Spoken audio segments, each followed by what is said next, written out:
पप्पा, हा बेटा. आपण सावित्रीबाई कोणती मानायची? कोणती म्हणजे? म्हणजे उद्या वटपौर्णिमा आहे हा बरोबर? हा. तर वटपौर्णिमेची सावित्री की महात्मा फुलेंची सावित्री? ओके, म्हणजे उद्या वटसावित्री वटपौर्णिमा आहे म्हणून तुला हा प्रश्न पडलाय ना बेटा. हम्म. असं आहे की वटसावित्रीची जी कथा आहे ना बेटा, ही पौराणिक कथा आहे. म्हणजे सत्यवान आणि सावित्रीची कथा आहे. सत्यवानावर सावित्रीचं खूप प्रेम असतं आणि तिला ते जेव्हा जंगलामध्ये जातात तेव्हा त्यांचं ते मृत्यू होतो सत्यवानाचा.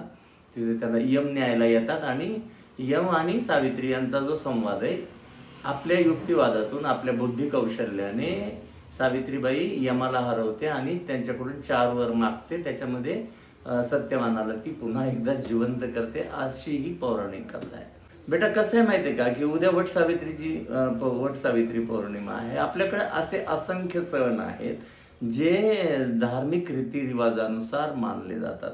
आणि एक गोष्ट तुला सांगतो बेटा, की आपल्याकडं म्हणजे घटनेमध्ये आपल्याला 25 ते 28 धार्मिक स्वातंत्र्याचा, उपासनेचा अधिकार दिलेला आहे. त्याच्यानुसार आपण कुणावर सक्ती करू शकत नाही की कुणी काय मानायचं. परंतु तुला एक लौकिक अर्थाने, सार्वत्रिक अर्थाने, महिलांच्या संदर्भामध्ये सावित्रीबाई फुले म्हणजे फुल्यांची सावित्री हीच आपली महिलांची कैवारी आहे, हे आपण या निमित्तानं लक्षात घेतलं पाहिजे. तुम्ही पूजा अर्चा कुणाचीही करा, परंतु खरी पूजा अर्चा जर कुणाची करायची असेल तर ती महात्मा फुलेंच्या सावित्रीबाईची केली पाहिजे, जिच्यामुळं आज महिलांना सर्वोच्च पदावर म्हणजे अगदी देशातल्या सर्वोच्च राष्ट्रपती पद असेल, वैमानिक असतील, डॉक्टर असतील, इंजिनियर असतील, या सगळ्या पदांवर जो अधिकार मिळालेला आहे तो सावित्रीबाई फुलेंनी शिक्षणाविषयक जो प्रचार आणि प्रसार केला त्याच्यामुळे मिळाला आहे.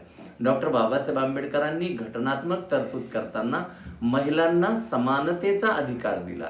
म्हणजे लाईफ टू डिग्निटी, प्रतिष्ठेने वागण्याचा अधिकार, हा घटनात्मक अधिकार आपल्याला संविधानामधून मिळाला. आणि दुसरी गोष्ट तुला सांगतो बेटा, की सावित्रीबाई फुलेंनी आपल्या काळामध्ये तत्कालीन ज्या विधवा होत्या, विधवांच्या संदर्भामध्ये विधवांचे पुनर्विवाह व्हावेत, त्यांचं केशवपन करू नये म्हणून महात्मा फुले आणि सावित्रीबाई फुलेंनी न्हाव्यांचे संप घडवून आणले.